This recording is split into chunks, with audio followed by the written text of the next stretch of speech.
देवऋषि नारद जयंती भी है। आज का दिन ही पत्रकारों का है और पत्रकार देवऋषि नारद से जुड़ करके आज के दिन को मनाते हैं, तो उसके लिए मैं आपको मुबारकबाद भी देता हूँ, बधाई देता हूँ। और प्रतिष्ठान जो खोला गया है और जिसके अंदर मेरी जानकारी मिली मुझे कि यहाँ पर हर समय 24 घंटे ओपीडी मिलने वाली है। कोई भी व्यक्ति आएगा सबसे पहले उसका हाथ देखना, उसका काया कलेवर को देखना, उसकी तकलीफ को देख करके उसको समझने की कोशिश करना, फिर उसके हिसाब से उसको उपचार बताना, इलाज बताना, और केवल बताना नहीं, फिर उसके साथ साथ यहाँ आप देख रहे हैं पूरा मेडिकल स्टोर यहाँ पर दिखाई दे रहा है, जहाँ हर तरह की औषधि, अभी बहुत जल्दी में मुझे सब बता रहे थे डॉक्टर साहब कि हर तरह की औषधि यहाँ पर है, एलोपैथिक भी है, होम्योपैथिक भी है, आयुर्वेदिक भी है, हर तरह की दवाइयाँ यहाँ पर हैं। क्योंकि देखने के बाद फिर औषधि की आवश्यकता होती है और फिर आज के समय में वो हमें रिजनेबल रेट पर मिल जाए, वो और ज़्यादा हमारे लिए एक सुविधा हो जाती है। आज शहर रेवाड़ी में tasker India first health care mall का आज़ाद नगर में हुआ शुभारंभ। महामंडलेश्वर स्वामी धर्मदेव व टूरिज्म के चेयरमैन डा अरविंद यादव ने की शिरकत। Tasker India first health care mall का महामंडलेश्वर स्वामी धर्मदेव ने रिबन काट कर किया शुभारंभ। नगर परिषद के पूर्व एक्शन अजय सिक्का ने महामंडलेश्वर स्वामी धर्मदेव व टूरिज्म के चेयरमैन डा अरविंद यादव का tasker India first health care mall पहुंचने पर किया स्वागत। हम आपको बता दें कि आज़ाद नगर में टास्कर इंडिया आज फर्स्ट केयर हेल्थ मॉल का शुभारंभ किया गया है।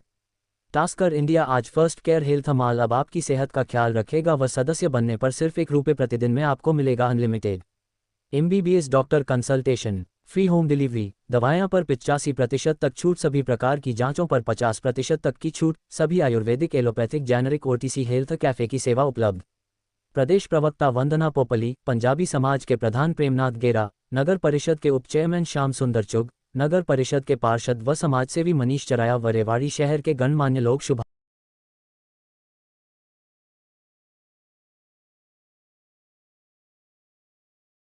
जाती है। क्योंकि अब चिकित्सा और शिक्षा ये कोई आसान नहीं हो गया, हर साधारण प्राणी के लिए बहुत महंगी हो गई है।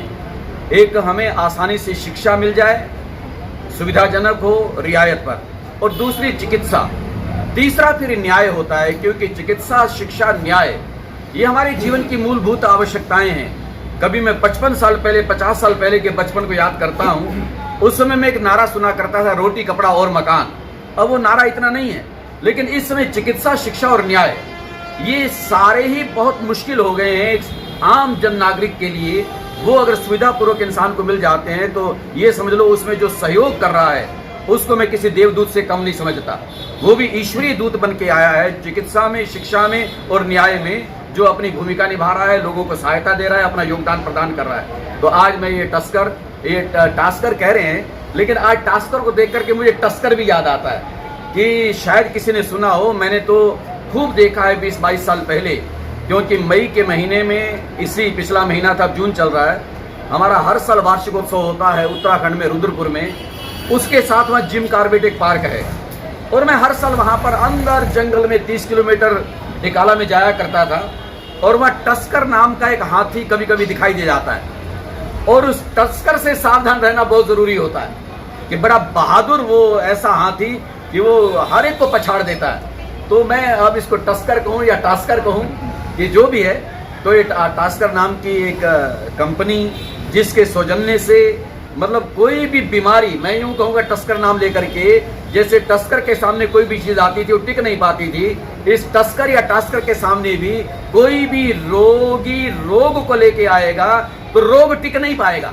ये मान के चले हम, वो रोग टिकने ना पाएगा, रोग इस टास्कर को देख के ही दूर भागेगा। और उसमें यहाँ पर मैं ऊपर भी अभी होके आया, प्यारा प्यारा स्टाफ भी यहाँ पर रखा गया है, जो हर समय आने वाले व्यक्ति को देखेंगे, उसको चेक करेंगे। क्योंकि ये भी मैं निवेदन पूर्वक कहना चाहता हूँ कि डॉक्टर की भी बहुत बड़ी भूमिका होती है। यानी आधा तो आदमी दवाई से ठीक होता है और आधा उससे पहले डॉक्टर के व्यवहार से ठीक हो जाता है।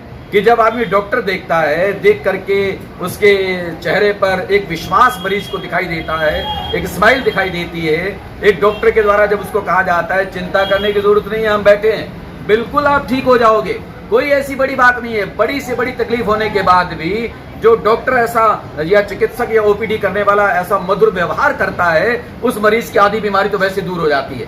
तो इस तरह से वो चिकित्सक भी यहाँ पर होंगे, देखने वाले होंगे, चेक करने वाले होंगे, उनके व्यवहार से आधी तकलीफ वैसे दूर हो जाएगी।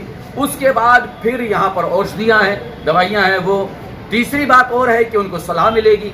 मान लिया उसको कहीं बाहर भी भेजना है, दूर भेजना है, जहां उसको और अधिक सुविधाओं की आवश्यकता जो हमारे पास यहाँ पर उपलब्ध नहीं होंगी, तो उनको बताया जाएगा कि आप जाओ, आपको ये तकलीफ है, आप जाकर के इसको वहां इलाज करवाओ, आप ठीक हो जाओगे। तो इस तरह से मैं ये कहता हूं कि पहला सुख निरोगी काया, जो हमारे ऋषियों ने कहा, मुनियों ने कहा, बुजुर्गों ने कहा, बड़ों ने कहा कि हमारे जीवन का सबसे पहला सुख तो निरोगी काया का होना है। शरीर का निरोग होना बहुत जरूरी होता है। शरीर हमारा निरोग है, काया हमारी ठीक है, कलेवर हमारा ठीक है, और शरीर माध्यम खलु धर्म साधनम। अगर हम जीवन में कोई भी कार्य करना चाहते हैं, यहाँ तक कि हमारे ग्रंथों ने कहा कि धार्मिक क्रियाओं को भी करना चाहते हैं, वो तब संभव हो पाएंगे जब शरीर ठीक होगा। पहला सुख निरोगी काया, सबसे पहला जिंदगी का सुख है निरोगी काया का रहना।